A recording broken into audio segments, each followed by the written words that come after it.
Hello friends, welcome to my channel advocate Reema Jha. आज मैं आप लोगों को हमारे चैनल के माध्यम से बताऊंगी कि कोई बेटी अपने पिता से कब तक भरण पोषण लेने की अधिकारी है।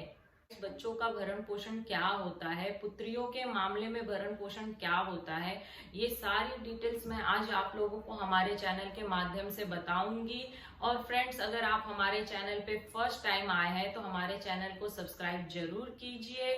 वीडियो आप लोगों को पसंद आए तो उसे शेयर जरूर कीजिए ताकि भारत के सभी लोगों तक ऐसी महत्वपूर्ण जानकारी सरल भाषा में पहुंचाई जा सके। भारत का कानून समानता पर आधारित है। शायद ही कोई ऐसा पहलू रहा हो जहां पर भारत के पार्लियामेंट में कोई कानून बनाकर व्यवस्था खड़ी न की गई हो।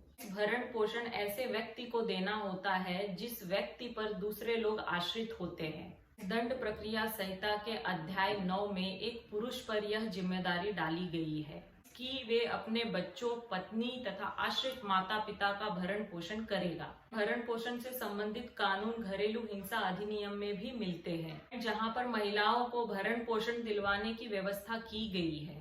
इसी के साथ हिंदू विवाह अधिनियम के अंतर्गत भी भरण पोषण के प्रावधान मिलते हैं, जहां पर एक पत्नी अपने पति से भरण पोषण मांग सकती है। साथ ही Hindu adoption and maintenance act के अंतर्गत भी बच्चे अपने पिता से भरण पोषण मांग सकते हैं। दंड प्रक्रिया संहिता 1973 की धारा 125 भरण पोषण के मामले में एक प्रसिद्ध धारा है। इस धारा के अंतर्गत कोई भी संतान जो अपने पिता पर आश्रित है और जिसने 18 वर्ष की आयु पूरी नहीं की है, भरण पोषण प्राप्त करने की अधिकारी है। इस धारा के अंतर्गत केवल संतान ही भरण पोषण प्राप्त करने की अधिकारी नहीं है, बल्कि पत्नी और माता पिता भी इस धारा के अंतर्गत भरण पोषण प्राप्त करने की अधिकारी है। पत्नी उस स्थिति में अपने पति से भरण पोषण प्राप्त करने की अधिकारी होती है जब वह अपने पति से अलग रह रही होती है। माता पिता भी अपने पुत्र या पुत्री से भरण पोषण प्राप्त करने के अधिकारी है।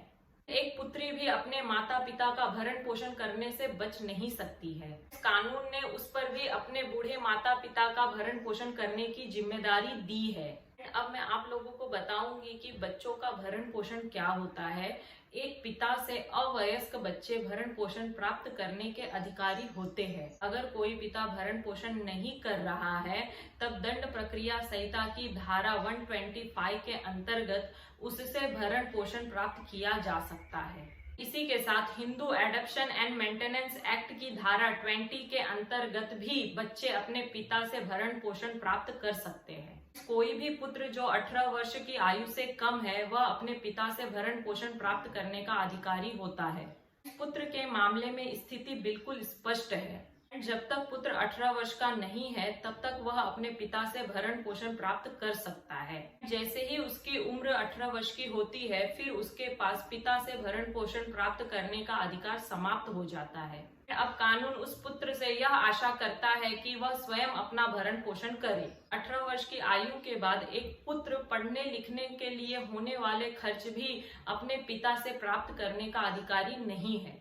यह नहीं कह सकता है कि उसके पढ़ने में जो खर्च हो रहा है वह उसके पिता द्वारा अदा किया जाए, किंतु लड़कियों के संबंध में स्थिति थोड़ी भिन्न है। अब मैं आप लोगों को बताऊंगी कि पुत्रियों के मामले में भरण पोषण क्या होता है। दंड प्रक्रिया संहिता की धारा 125 के अंतर्गत जिस भरण पोषण का उल्लेख किया गया है वहां पर लड़का और लड़की में किसी प्रकार का भेद नहीं किया गया है। दोनों ही लोगों को 18 वर्ष की आयु तक भरण पोषण दिए जाने का उल्लेख मिलता है।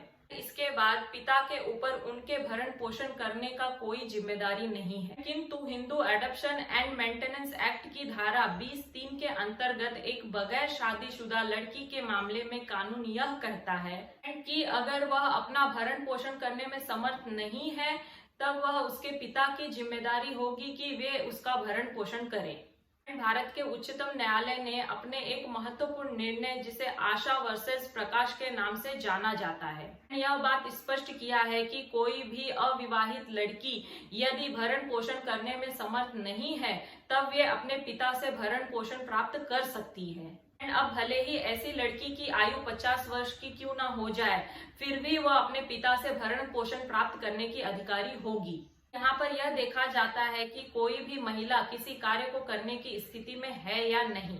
भारत की पृष्ठभूमि सारे विश्व से थोड़ी सी भिन्न है। यहाँ महिलाएं घरों में रहती है और अधिकांश महिलाओं को शिक्षा भी नहीं मिल पाती है। ऐसी स्थिति में उनका कामकाज करना मुश्किल होता है। कानून में इस प्रावधान को दिए जाने का उद्देश्य यह है कि ऐसी लड़कियां जो शादीशुदा नहीं है, कोई काम नहीं करती है, उन लड़कियों का भरण पोषण उनके पिता से करवाया जाए। अगर पिता नहीं है तब ऐसी स्थिति में वह लड़की कहीं से भी भरण पोषण प्राप्त करने की अधिकारी नहीं है। ऐसा बिल्कुल नहीं हो सकता कि वह लड़की अपने भाइयों से भरण पोषण प्राप्त करने के हेतु न्यायालय के समक्ष किसी प्रकार का कोई वाद ले जाए। भरण पोषण की जिम्मेदारी केवल पिता की होती है। जैसे ही उस पुत्री की शादी हो जाती है, वैसे ही पिता पर से भरण पोषण की जिम्मेदारी समाप्त हो जाती है। कोई भी महिला भरण पोषण के लिए मुकदमा अपने पति के विरुद्ध लाती है। यहाँ तक कि एक तलाकशुदा महिला भी अपना भरण पोषण अपने पति से ही लेगी जब तक उसकी दूसरी शादी नहीं हो जाती है, लेकिन अपने पिता के विरुद्ध वाद नहीं ला सकती। अविवाहित लड़की भरण पोषण का मुकदमा अपने पिता के विरुद्ध ला सकती है। कोई बेटी अपने पिता से कब तक भरण पोषण लेने की अधिकारी है, इसके अंतर्गत यदि आपका कोई सवाल हो तो कमेंट्स बॉक्स में कमेंट जरूर कीजिए।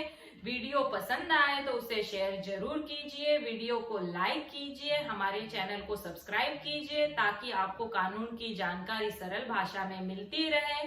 फ्रेंड्स, बेल आइकन का बटन दबाना ना भूले। Thank you for watching my channel advocate Reema Jha.